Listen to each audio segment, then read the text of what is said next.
Hoje, gente, indo para uma parte prática, todos que estão aqui, que são estudantes, trabalhadores, profissionais, todos vivemos a síndrome do colher da Alice. Está tarde, precisamos fazer coisas. Ó.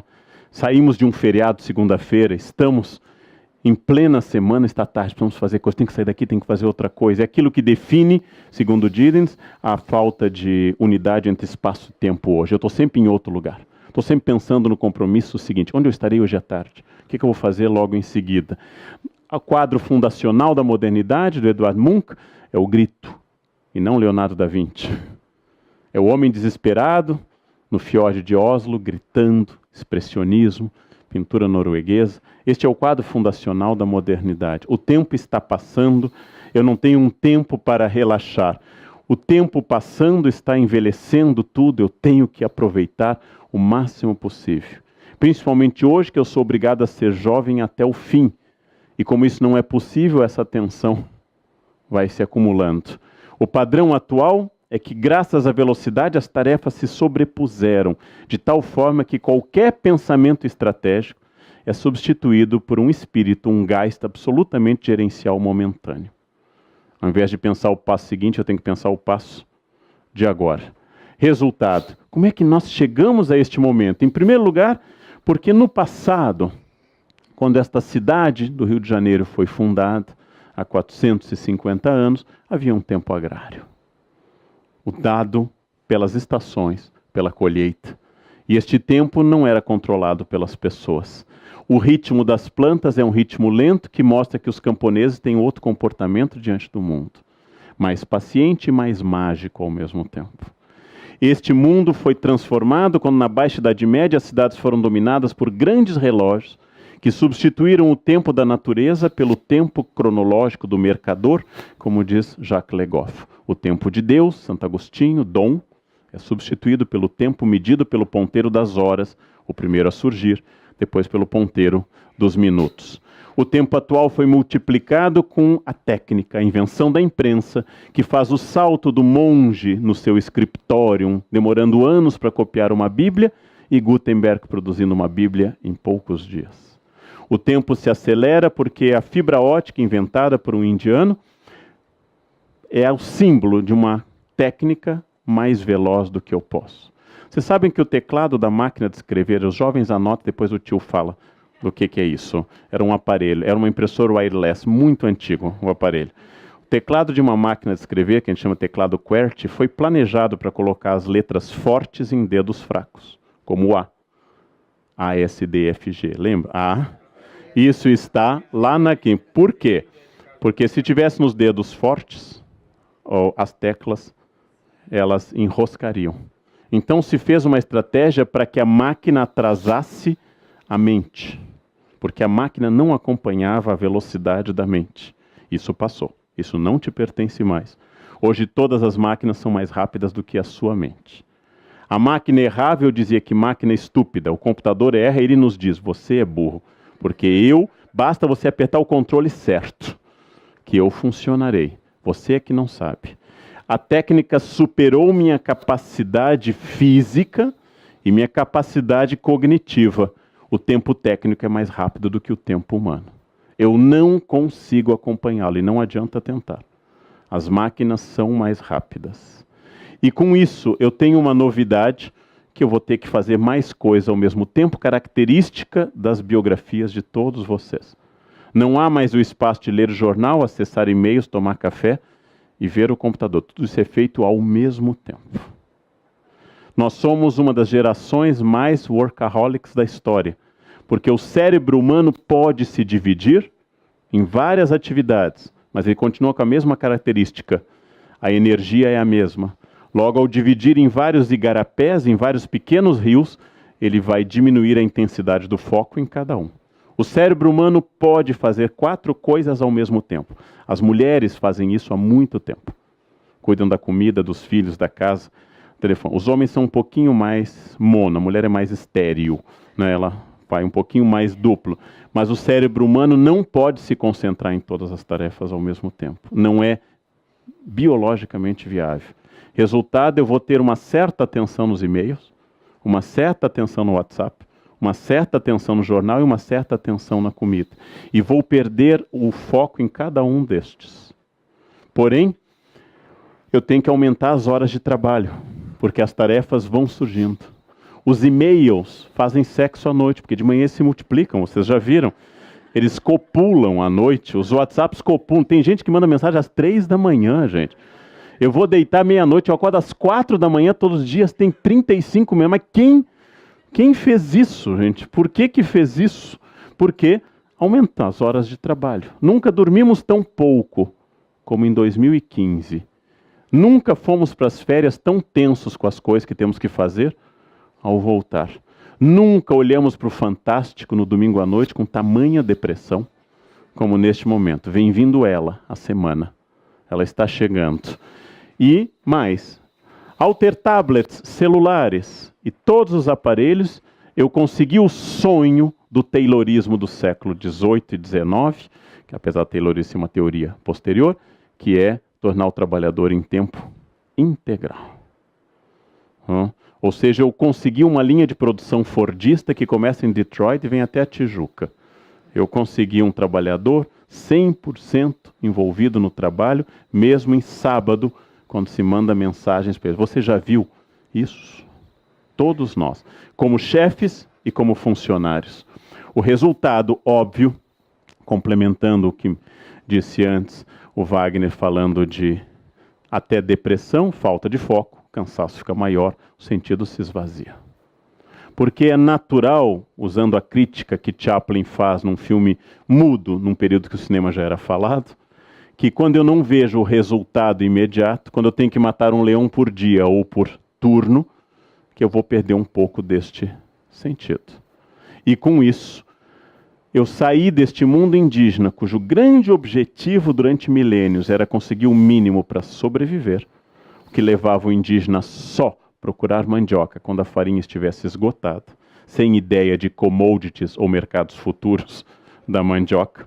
O mundo do século XXI, essa carreira profissional e do casamento passaram a ser naturalmente escolhas pessoais, logo na minha responsabilidade.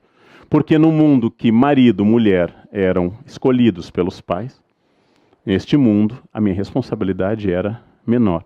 Tudo passou a ser minha responsabilidade e a exigência aumentou muito. Aumentou enormemente, porque passamos a ser responsabilizados por tudo. Por exemplo, numa entrevista de emprego, a pessoa que está acima do peso é considerada preguiçosa. Ela tem que demonstrar força de vontade vai numa gordura entre 9% a 16%. Acima disso, falta força de vontade. Porque nós passamos a ter que acumular. Não basta mais sobreviver. Eu tenho que legar excedentes, como analisa o Piketty, para gerações futuras. Eu tenho que legar esse excedente. Eu tenho que conferir imóveis para minha vida ser bem sucedida. E a cada nova escritura que eu assino de imóvel, eu vou ficando um pouquinho mais conservador. E começa com isso, de que o empreendedor clássico passa a ser visto como o herói do nosso tempo. A pessoa que é o modelo, não importa a ética da sua biografia. Não importa essa ética. A tal ponto que eu posso dizer com clareza, muito importante para nós que trabalhamos, que trabalho se tornou, gente, o único suicídio ético do século XXI. Estou me matando de tanto trabalhar. E todo mundo balança a cabeça e tem uma reação bovina. Que bom. Se eu dissesse, estou me matando no crack, estou me matando na cachaça, todo mundo diz, que horror. Mas estou me matando de trabalhar. Gente, estou trabalhando como nunca. As pessoas balançam a cabeça. Esse é o genro que eu espero. Ou seja, isso é o suicídio ético de todas as pessoas.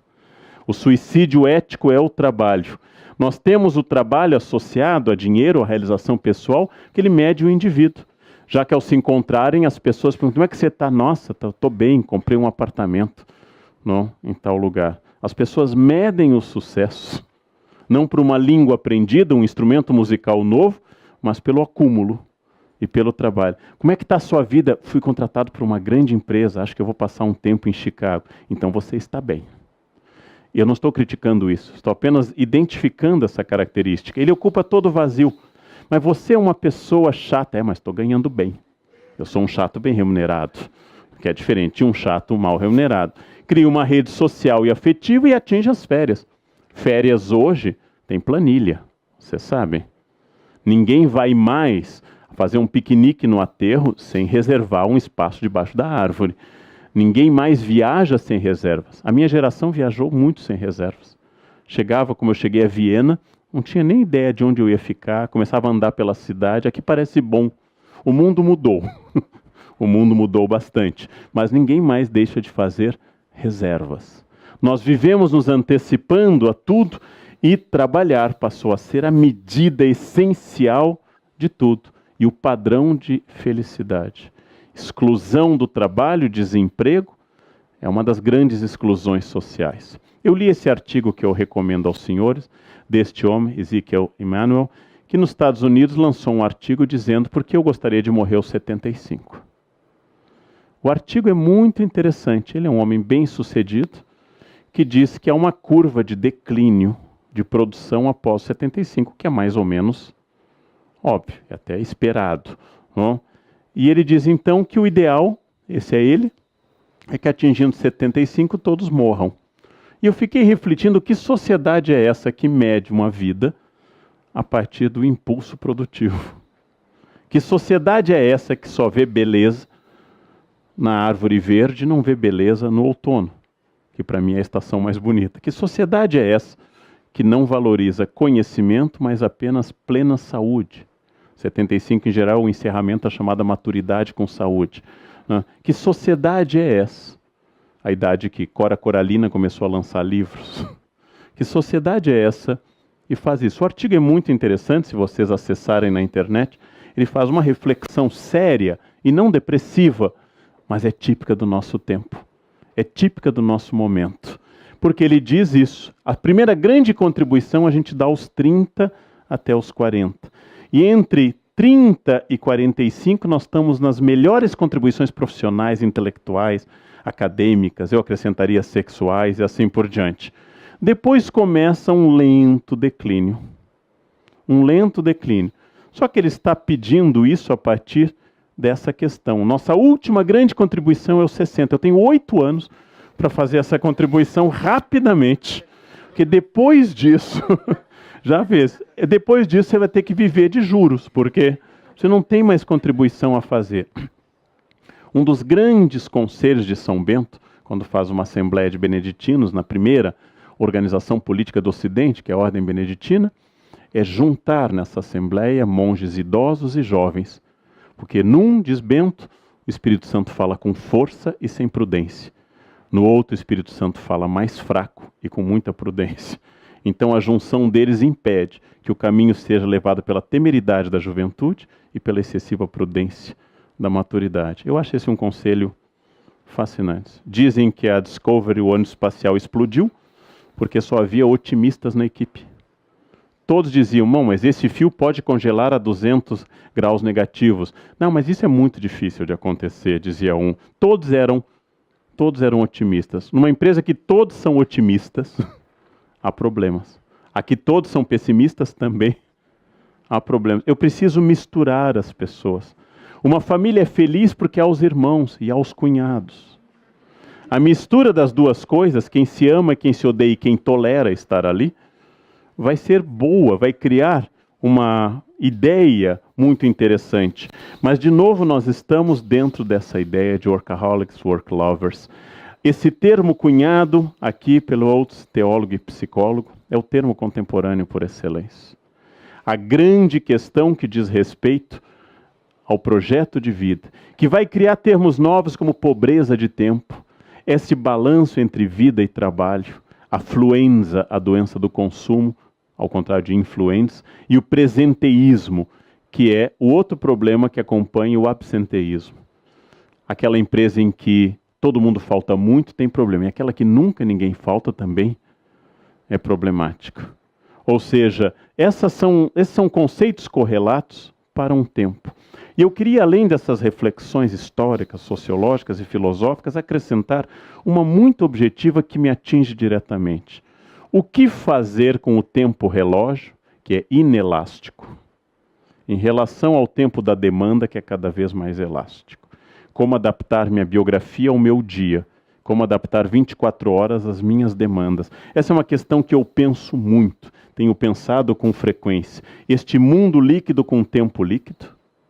E a partir disso, o fato de que as coisas se acumulam e vamos nos tornando procrastinadores, palavra que se usa tanto em inglês e pouco em português, os adiadores crônicos, os papeizinhos, os post-its que antes eram físicos, agora são virtuais no computador, as agendas, os lembretes para lembrar da agenda, ver tal compromisso que antes bastava, as agendas se multiplicando. Primeiro conselho budista, e eu vivo indo à Ásia, e acho isso fascinante, esses conselhos budistas, é que a vida só é possível se você se concentrar intensamente numa tarefa primeiro. E quando lerem o jornal, leiam o jornal. E quando acessarem e-mail, acessem e-mail. E quando comerem, comam, inclusive refeições. Sejam focados. Focados naquele momento. Focados especificamente naquela atividade, porque só assim essa atividade será plena. Os budistas acham que a distração é um dos venenos do espírito. Eles sugerem, nos mosteiros de Wutaishan, que eu estive na China, que ao subir uma escada se faça o exercício de pisar um degrau, chegar inteiramente ao degrau e pensar, por que eu vim até aqui e o que eu quero? E depois, eu quero chegar lá em cima, então vou ao degrau seguinte. Parece idiota, mas é uma maneira de vocês pararem de subir rapidamente, que é o início de um acidente. Como é possível que eu ande há mais de 50 anos, diariamente, e eu ainda tropece? Exatamente porque eu não foco. Exatamente na tarefa que eu mais treinei na minha vida. Segundo a minha mãe, comecei a andar com 11 meses, eu ainda tropeço depois de 51 anos. Quer dizer, é um aprendizado deficitário, sinal de que eu estou andando sem pensar. E hoje nós estamos fazendo praticamente tudo sem pensar. É fascinante, gente, que a gente só tenha como valor de vida aquilo pelo qual eu daria minha vida, duas coisas. A primeira, aquilo pelo qual todos nessa sala praticamente dariam a vida. Se alguém não der, não fale que fica feio, que é a família. Mataríamos pela nossa família. E sem muita culpa, inclusive. Se alguém invadisse nossa casa e agredisse quem amamos, mataríamos com certo prazer. Nós matamos porque família é um valor fundamental para todos. Quem não é, fique quietinho, depois fale com o seu psicólogo. Não venha à tona. O segundo valor, que é muito fascinante, pelo qual as pessoas arriscam a vida, é o celular. Elas digitam dirigindo. Quem digita dirigindo aumenta exponencialmente sua chance de acidente. Mas eu prefiro arriscar paraplegia a não responder no WhatsApp. Estou aqui, kkkk. Pensem nisso.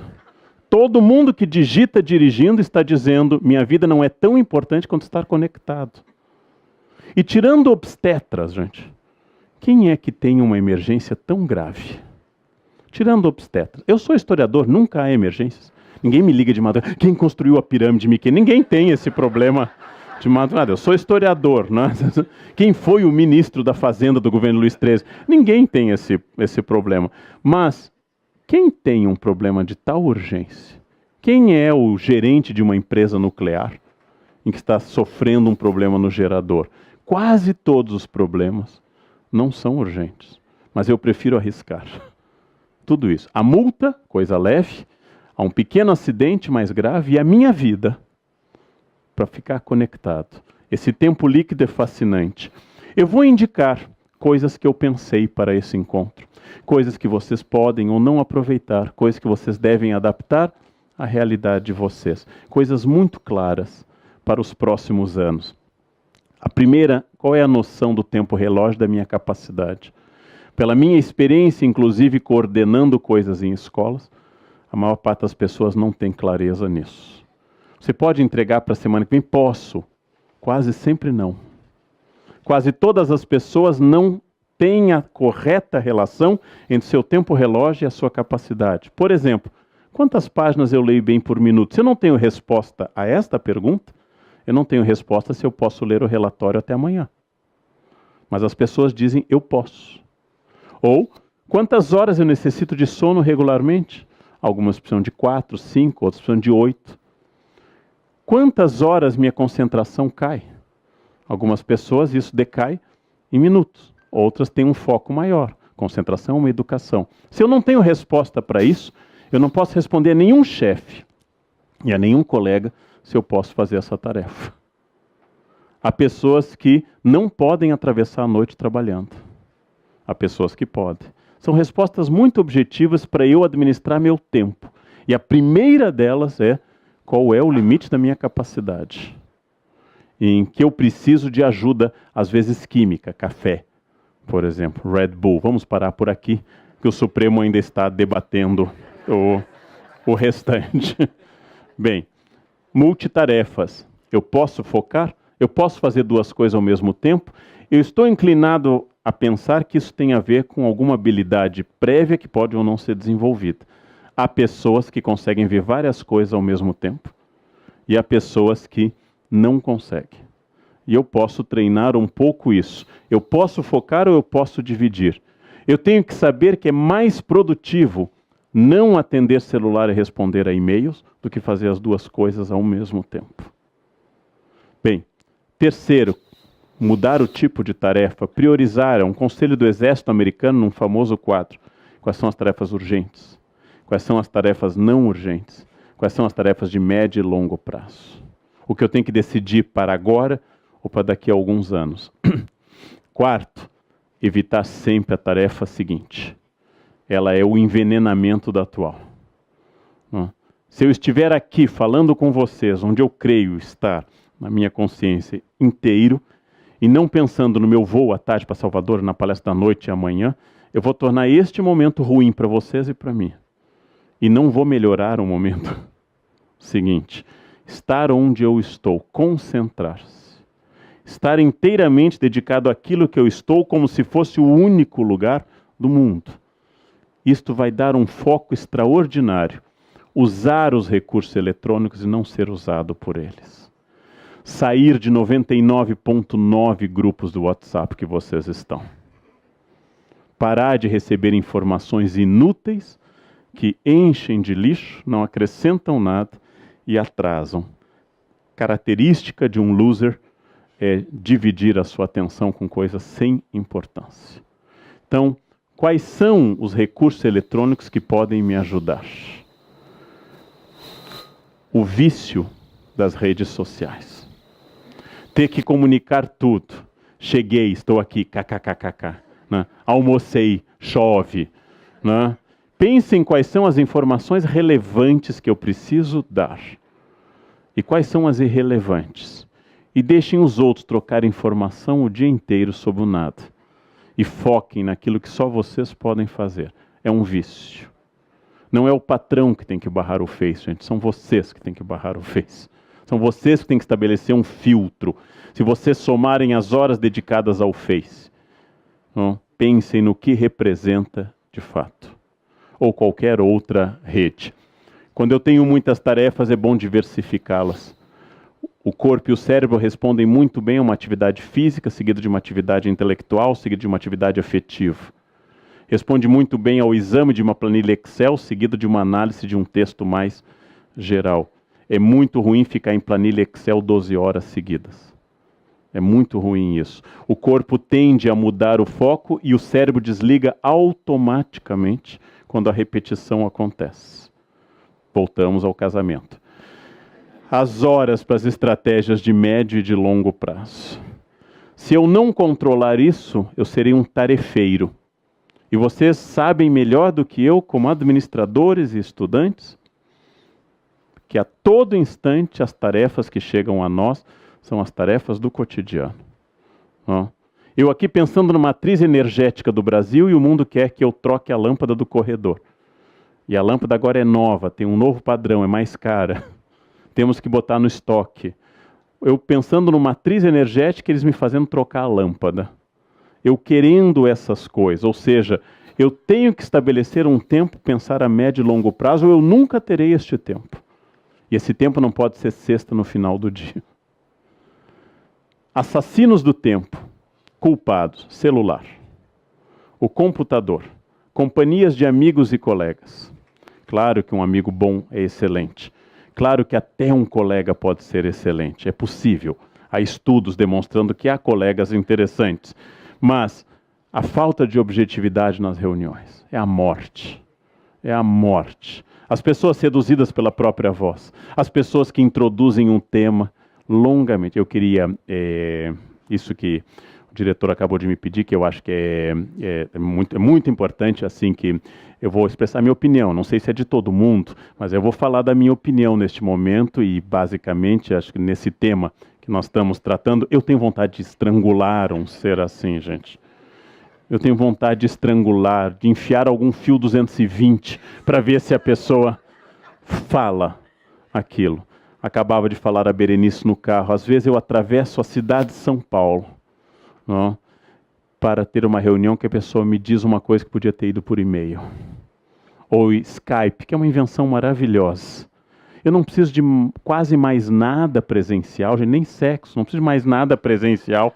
É muito mais seguro, mais rápido e mais prático. Algumas ocasiões que olhar no olho é bom, mas cada vez menos. Cada vez menos. Mas trânsito, falta de planejamento. Planejamento é fundamental para tudo. Esses são assassinos do tempo. Quando eu consigo, eu vou chegar a esse assassino mor que são as redes sociais, que podem ser úteis. Passei anos fora do Face, tinha deletado, voltei.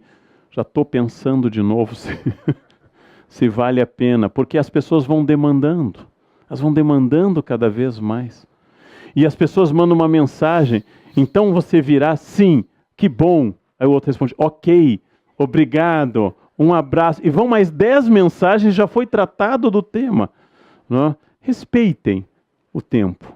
Respeitem um tempo, né? Ninguém é eterno. Tirando a Rainha Elizabeth II, gente, ninguém é eterno. Ninguém vai ficar aqui para sempre. Nós não temos esse tempo eterno. Eu acho fundamental para toda atitude de vida o autoconhecimento. Onde está a minha ansiedade? O que provoca a minha ansiedade? Tempo e prioridades. Qual é o caminho? O que eu faço com o meu tempo quando ninguém está olhando? Eu gosto de leitura. Isso você diz para o entrevistador. Se sua diversão principal, o controle remoto, já fiz entrevista para emprego a pedido de escritórios de direito, é fascinante, todo mundo só lê livros maravilhosos, gosta de teatro, bons espetáculos musicais, Sala Cecília Meirelles, é fascinante. Não? E aí você começa a checar essa cultura, ela é rasa. Ela é rasa, quer dizer, eu sou de fato, dizer com clareza, algumas pessoas buscam na vida dinheiro. Não é ruim, mas é o seu foco. Outras buscam família, umas tentam dividir entre as duas coisas, mas eu tenho que ter clareza, autoconhecimento. O grande desafio que fundou a filosofia socrática, conhece a ti mesmo. Esse é o início da filosofia socrática. Conhece a ti mesmo. E a maioria de nós tem um déficit enorme sobre o seu conhecimento. A maioria de nós. Bem, e finalmente, um conselho estranho. Se eu estou afogado das 6 da manhã às 11 em trabalho, nunca vou fazer nada muito significativo. Uma das grandes características da produção humana é a capacidade do ócio criativo, sem o qual Newton observando a macieira, sem o qual o tempo de parar e pensar, ócio criativo não é igual a ligar o Faustão. Não confundam o nada com isso. Ócio criativo é a capacidade de não estar pressionado, premido por tempos, tarefas e objetivos imediatos, e deixar o cérebro sem grandes atividades. E ócio mesmo, que é difícil hoje, porque as pessoas preenchem digitando mensagens. Ócio, parar. Já pensaram revolucionariamente ligar uma música em casa, sentar-se no sofá e começar a escutar essa música sem ser o fundo de alguma coisa? Mas escutar a música, acompanhá-la, seja ela clássica, MPB, acompanhar essa música, observar a letra, deixar-se influenciar. É aquilo que o seriado House trabalha há anos, né? Ele pensa e nunca resolve. De repente, olhando para um bebedouro, ele vem, é lupus. Ou seja, aí vem a ideia. Ócio criativo pode ser estimulado na defesa, por exemplo, do genro de Karl Marx, Paul Lafargue, que escreveu o livro Direito à Preguiça. Um livro clássico, um livro do século XIX, do genro de Karl Marx. O Direito à Preguiça. Mas também do Domênico de Masi, que esteve há pouco aqui no Brasil, sobre os seus textos de ócio criativo, a sociedade pós-industrial. Ócio é diferente de não fazer nada. E ver televisão, ou ficar zapeando televisão, ou trocando de sites, não é ócio criativo. Isso é tédio, que é outra coisa. Tédio é outra coisa. No final, importantíssimo, o relógio é absoluto. Ele é uma convenção, mas ele é absoluto. O dia tem 24 horas, cada hora tem 60 minutos. Não importa o que eu faça. Ele continuará assim. É uma convenção, mas é uma convenção sólida. O tempo é relativo, porque é o tempo que eu dedico às coisas. E várias pessoas nos perguntam como é que você tem tempo para isso. O tempo não é inteiramente escolha minha, mas é provavelmente uma grande escolha minha. O tempo para o qual eu tenho prioridades. O tempo para o qual eu quero fazer alguma coisa. E eu acredito que estabelecida essa prioridade, seja pessoal, familiar, empresarial, eu posso transformar esse tempo bastante, muito. Isto é muito prático. Suponham, isto é um exagero em relação ao que eu falei, mas é uma boa suposição, suponham que tudo esteja ao alcance de vocês. Física, material e afetivamente. Suponham que vocês possam estar em 10 anos milionários. Sei que a maioria aqui está, afinal são administradores, a maioria já é milionário, não? Mas suponham que vocês possam estar milionários em 10 anos. Suponham que vocês possam ter um corpo muito melhor em 10 anos. Suponham que vocês possam melhorar em muitas relações familiares. É um exagero do que eu falei, porque eu estava dizendo a todo instante que há limites. Mas suponham isso como exercício e pensem, o que eu tenho que fazer para estar lá, como valor? Suponham que vocês queiram algo mais. A todo instante o mundo nos oferece essas possibilidades e eu sou obrigado a pensar.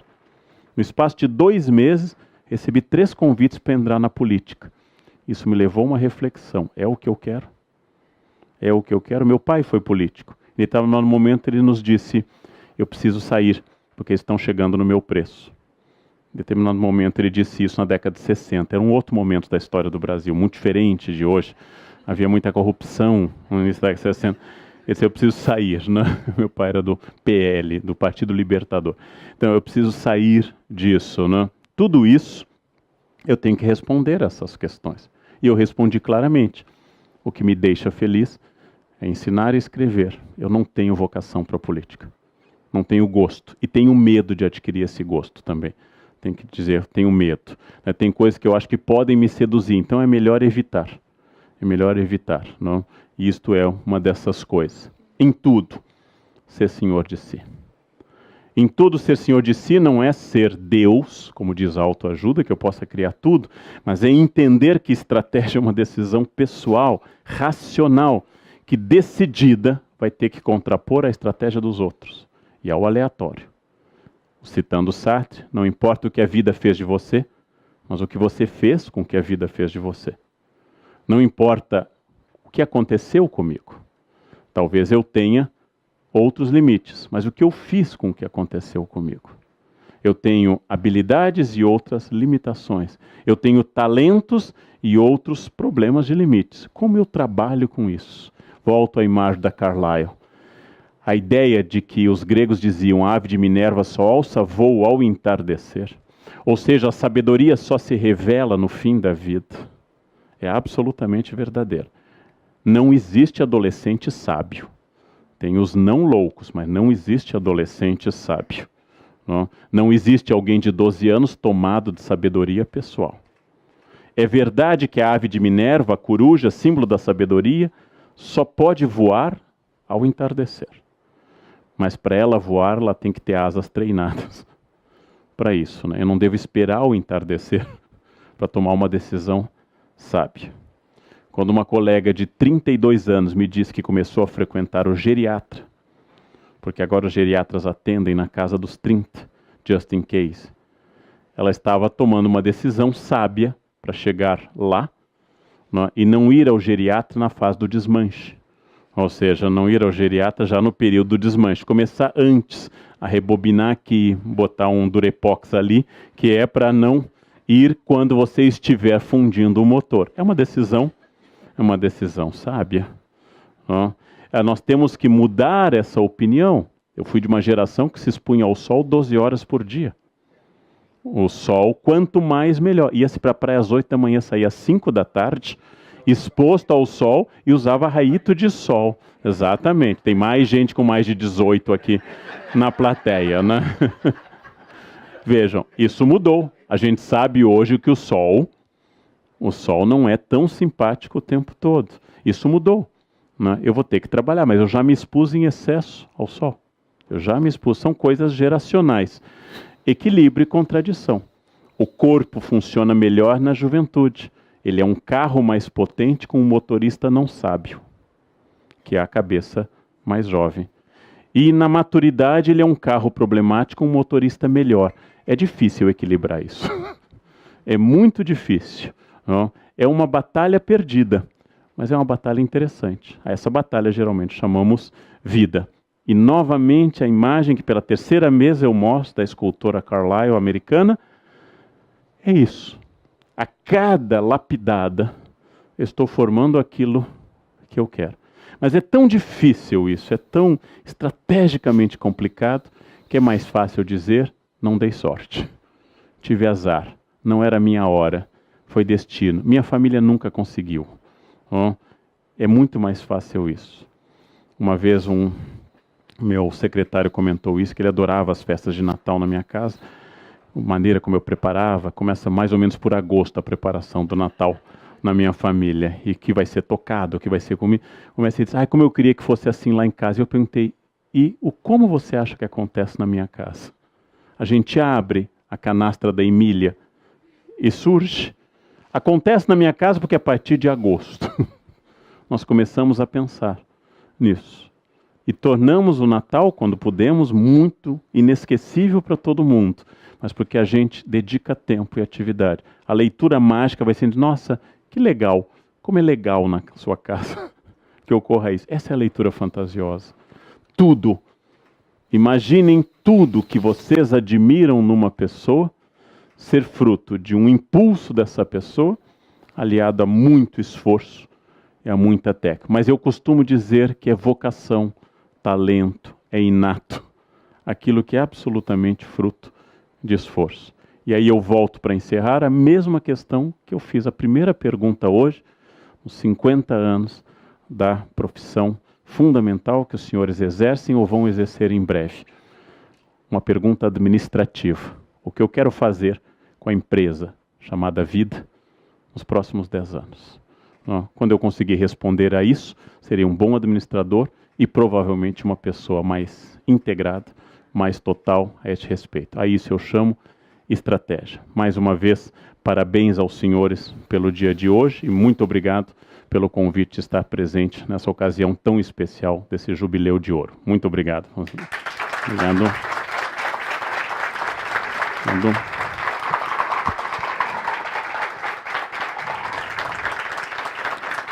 Obrigado.